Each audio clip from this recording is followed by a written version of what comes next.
Your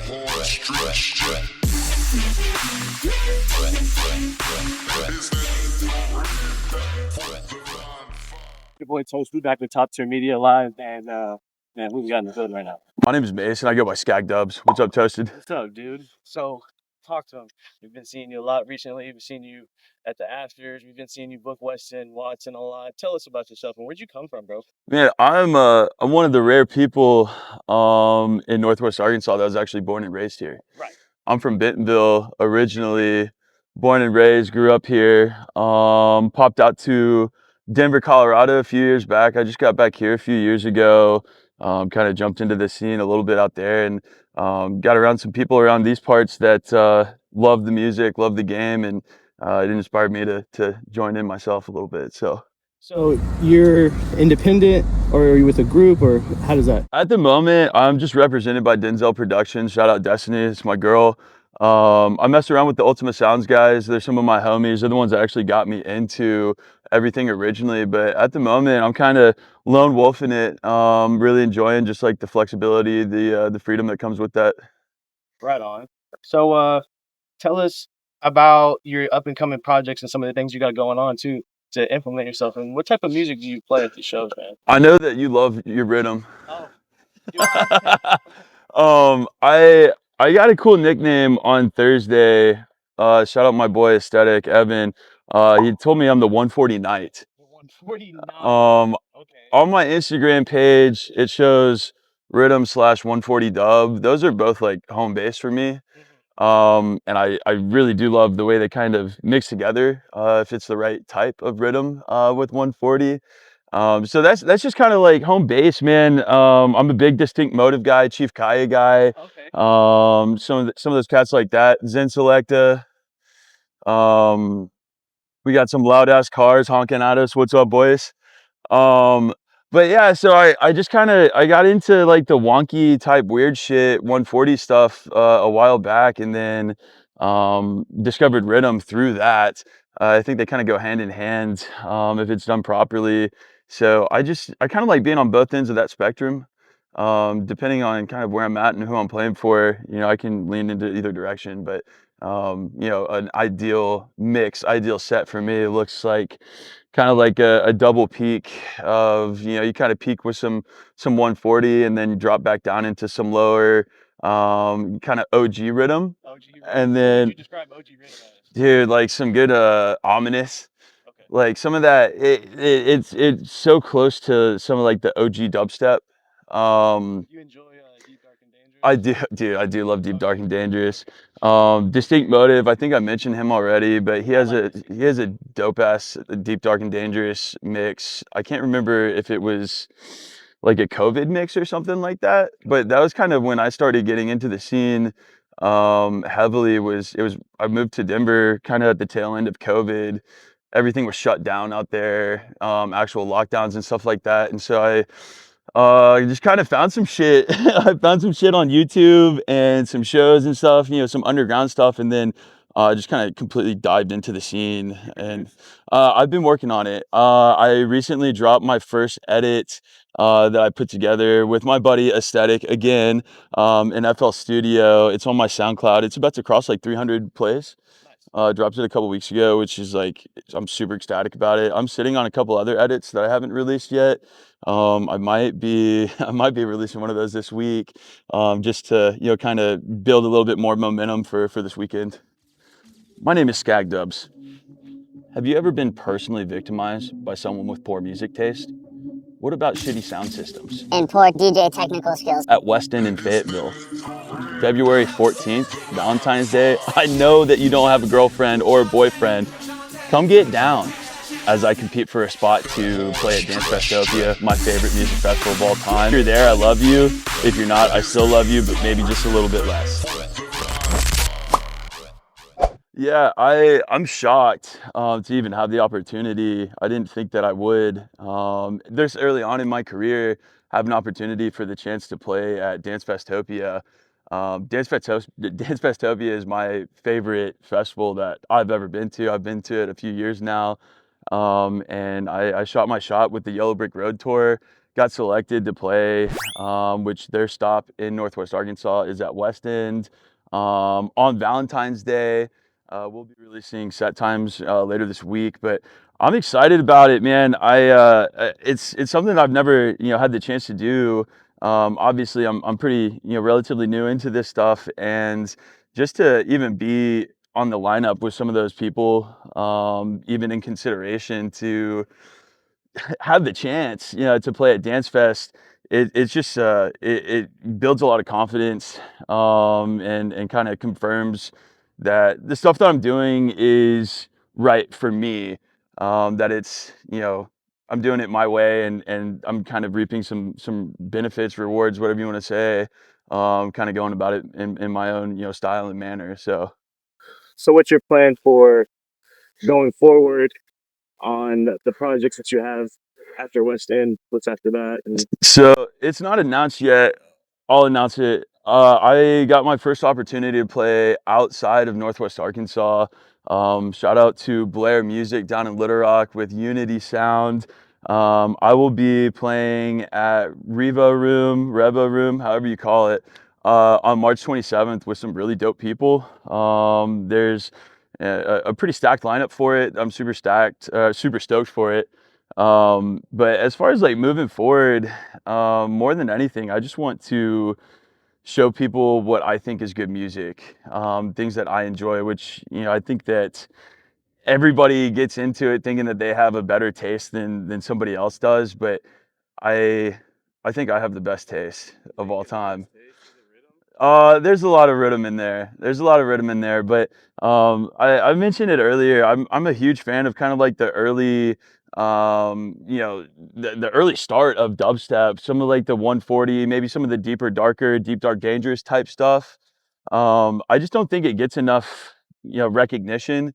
And I feel that way about OG rhythm too. There's a lot of my OG rhythm tracks that I rent, that are 13 years old on Rhythm Network, free downloads that no one's ever heard of. They don't know the artist, but it's like the earliest form of that splinter off from dubstep to the subgenre of rhythm. And I just like showing people stuff that I think is cool. I like making stuff that I think people's cool, but more so than anything, I just want people to kind of have a little bit of a taste of what I listen to on the regular, and that it might at least broaden someone's understanding, or bag, if they're at an afters or something like that on aux, they can pull something out that nobody else has listened to, that maybe I put them on. right on. Okay.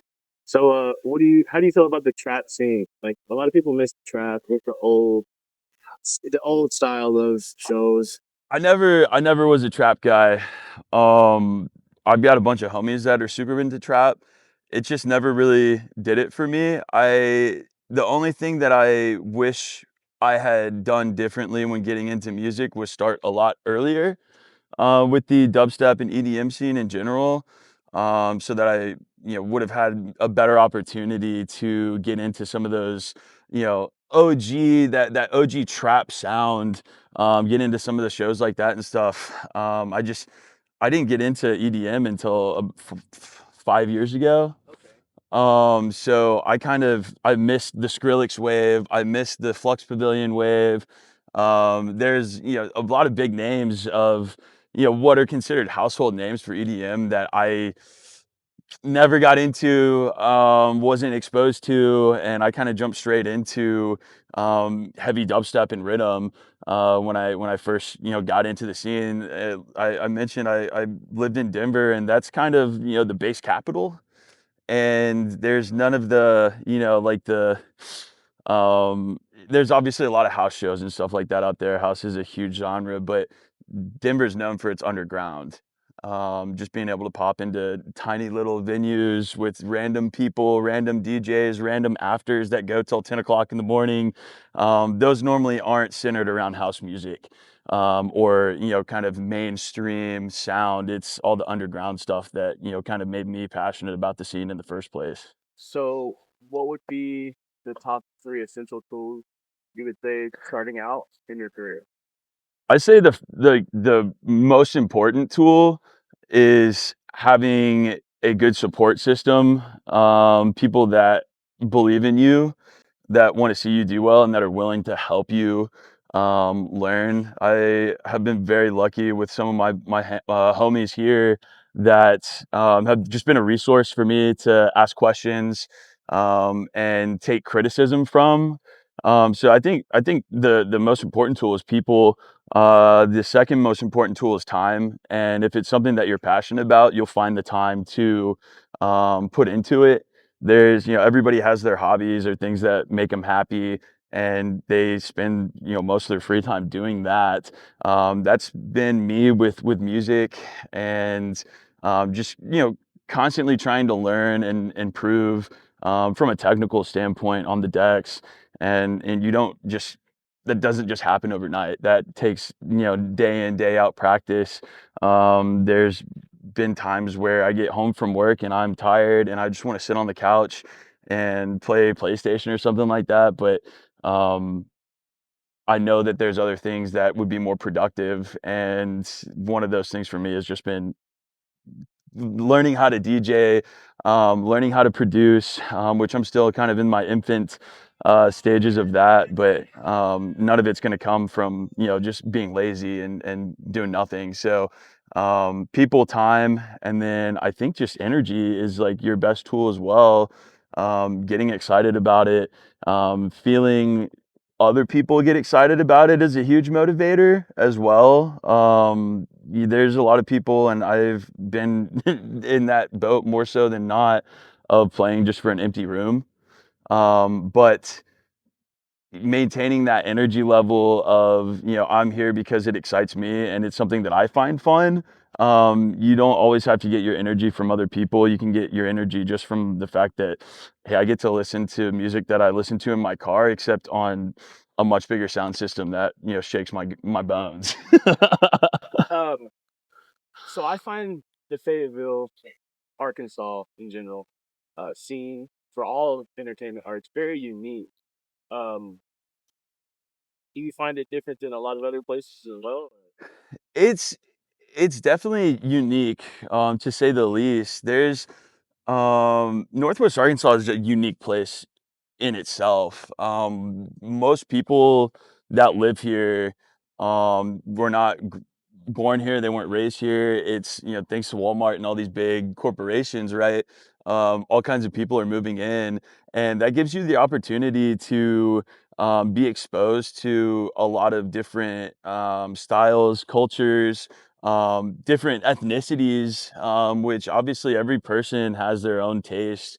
So there's something out here for everybody, not just in the EDM scene, but I mean, George's is throwing shows all the time. Momentary's throwing shows all the time.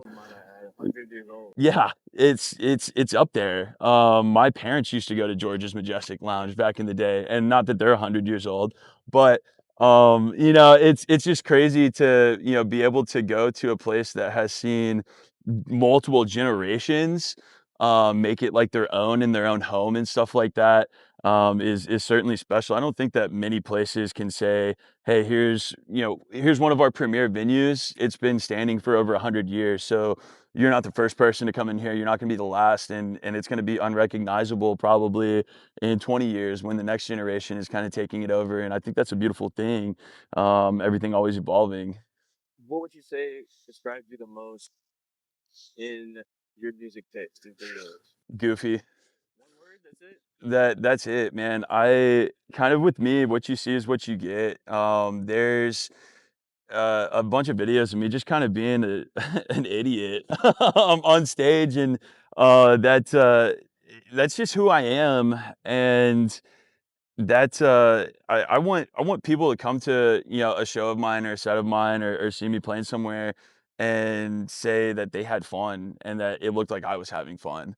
Um, I'm just a goofy goober, dude. That's like my whole thing. And that's just, if that's my legacy, then so be it. At least somebody wouldn't be able to say that, I didn't have a good time.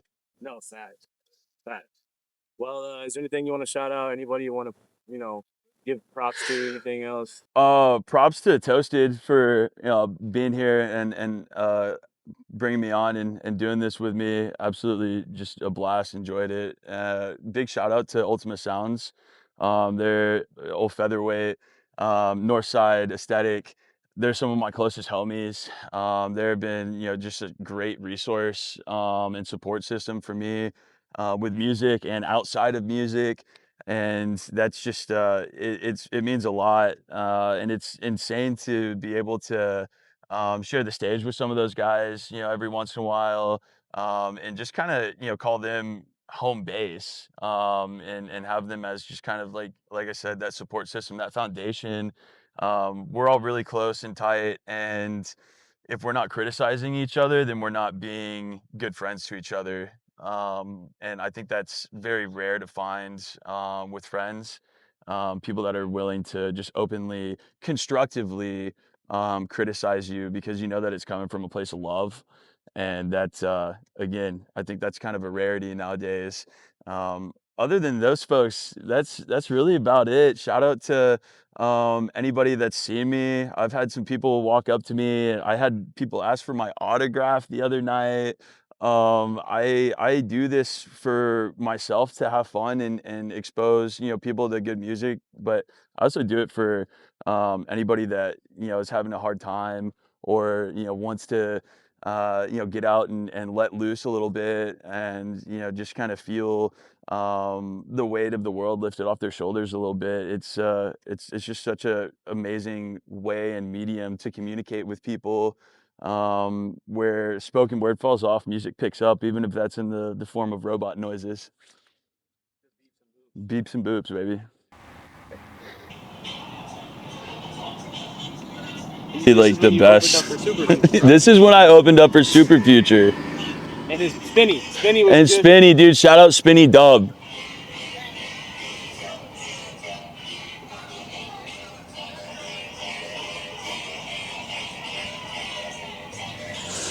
That's the littest promo ever. And they signed your board and everything. Yeah, dude. I walked up to homie with a fucking regular gray Sharpie, and he looked at me like I was an idiot. And he's like, "Do you have the right Sharpie?" And I was like, "This is what I have." And he said, "I might have the right one." And he pulled out the sparkly bastard, the sparkly silver Sharpie, and signed my board. Spinny signed my board. They were absolute homies. It was just like that whole thing was crazy. So I was headed to King Burrito to pick up some dinner, and all I thought was gonna happen that night is I was taking my board over to Destiny's, shout out Denzel Productions, just for a few people, and then she called me and said, "Hey, I need you to be at JJ's on JJ's on fucking Dixon Street." First time they've ever done anything like that before. We secured Super Future for an afters. Take your board down there, go get set up. You're playing before Super Future, and that I got fucking chills. I got goose pimples already, or still thinking about it. I'm still high from it.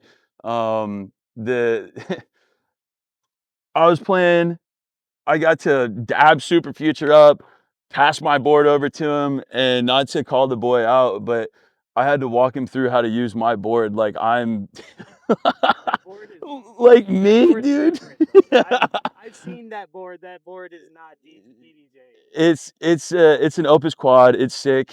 It has cool colors and it's awesome. But I mean, just your average Joe Mason, Scaggy boy, having to walk through a Pioneer system with incredibly well established, amazing artists and DJ Super Future was just like it was awesome. It was cool and funny, and it just made me feel like the shit for a second, And there's only a few moments in everyone's life where they get to feel like the shit. That was mine. That was mine. And it was like a full circle moment too, because I've spent tens of thousands of dollars at that JJ's in college. I have some of my worst memories of all time on that fucking patio watching Arkansas drop the fly ball in the World Series, watching the Arkansas football team fucking piss away every goddamn game they've ever played. But I've also had some really good moments there too. I'm sure someone somewhere could dig up some videos of me singing karaoke over there. But it was just like, hey, I used to just get drunk here and I'm doing the same thing, but I'm playing music for everybody, which you know, two of my favorite activities are drinking beer and playing music. And I got to do both those things in one night at one of my favorite places of all time. So it was just, I mean, the fact that I got to see a couple of people that I look up to in the scene take over after me and sign my board and like boogie and stuff on stage with, that was just like chef's kiss. Like 6 or 7 thousand views on my Yellow Brick Road post, and then the couple posts I made from the Super Future Afters and stuff, they both hit like 3 and 4 thousand each. So just having like a little bit of momentum going into Saturday is like super tight. And would love to keep that momentum up with more content. So yes, sir. Absolutely.